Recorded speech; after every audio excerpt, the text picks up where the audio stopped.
Is a business school a good place to explore your entrepreneurial drive?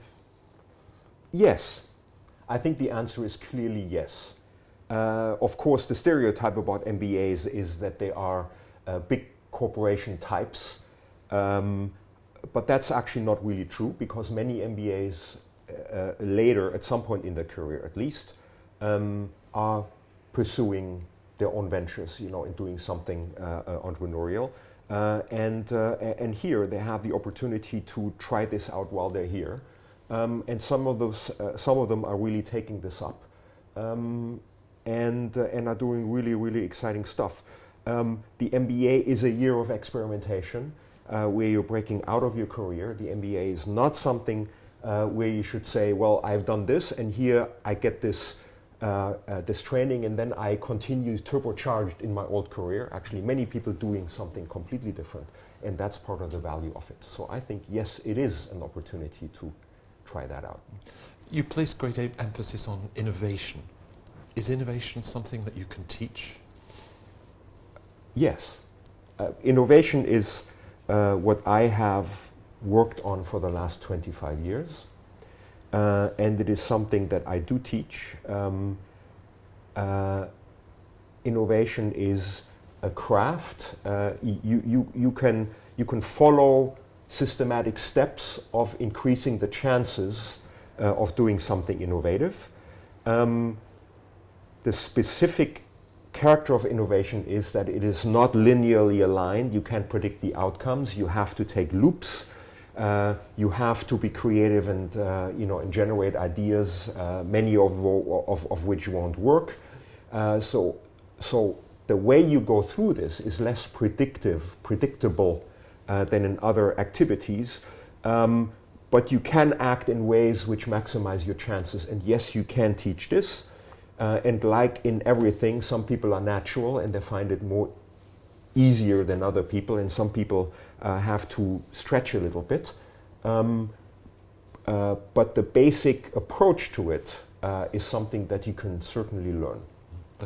How important is the global perspective for the Cambridge Judge MBA students? It's very important. The MBA market is a global market anyway. That's a fact. And the students are looking for the world as the field in which they want to act. And that's how it should be. So for us, the students are coming from all over the world. Less than 10% come from the UK. 50% come from outside Europe. So it's really very, very international. And we are supporting and fostering this during the program. They are getting, we're pushing them into a 5-week project where they're working with companies in the middle of the program, where they need to get their hands dirty. And almost all of those projects are happening, outside, away from Cambridge, and most of them actually outside of the country. So the students are looking for their future all across the world. And we are taking them out of classroom teaching several times during the program in order to get those experiences and those contexts during the program. You encourage a self-awareness and a self-reflection, which includes learning from failures. Do you have any failures that stand out and what you learned from them? I have many examples of failures. And I've learned a bit, of each one of them. In my job as an academic, the publication process is one where, which is a string of failures, where you're being told by reviewers, how bad your work is.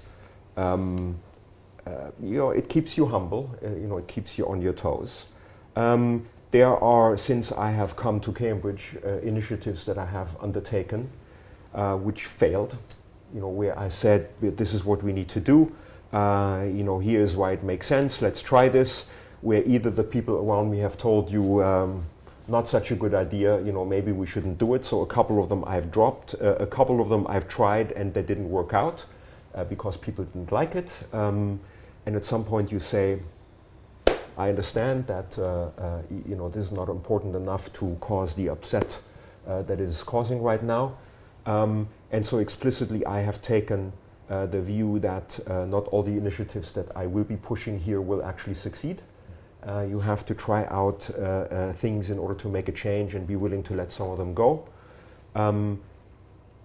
So in each one of them there is a lesson of realism, of the environment in which you're operating, of how well you have thought through what you wanted to do, and I'm taking each one of them, case by case. I'm swallowing my pride. Some of them hurt a bit, and that's simply part of pushing the envelope and trying out things. And by the way, that's something you can learn from having worked in innovation for a long time. You learn to accept the fact that not everything that you're trying to do works out, which is different from certain operating environments where you are expected to make everything work that you're doing.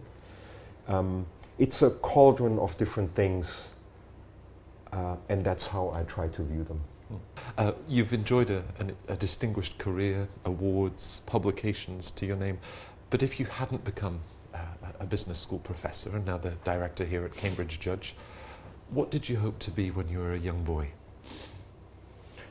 Oh, when I was a young boy, like many young boys, I hoped to be all kinds of things. It's an unguided hodgepodge of things. I think the fact that I'm an academic and that I'm sitting here now as a dean of a business school is a string of accidents. It's not something that was planned. There are crossroads in my career that led me into unexpected directions. When I was in high school and I was trying to make a decision which direction to go into, I wanted to become a physicist for a while, because I felt that, solving the fundamental questions of nature, that's actually the most exciting and noble thing you can do. I then, studied a combination of business and engineering because I felt maybe that allows me to actually, have some impact and do something, cool and powerful. But then I ended up with physics in a way anyway, because really, when I did my PhD, I studied operations research, so I became something like an applied mathematician. I actually went into consulting, so I left academia. I came back into academia because a colleague came and visited me and told me that I absolutely have to come back. So I tried it out for a year. I took a leave of absence and tried this out. In that year, hadn't it worked out in a certain way, I may not have stayed. I may have remained a consultant because I liked it. It was very interesting, and which means I would now be, probably a manager in a company, trying to do, good things. So I've seen this as a pattern. I've seen many people who I've seen go into very interesting careers, and many of them have told me my career was a string of accidents and unpredictable things, and that's true for me.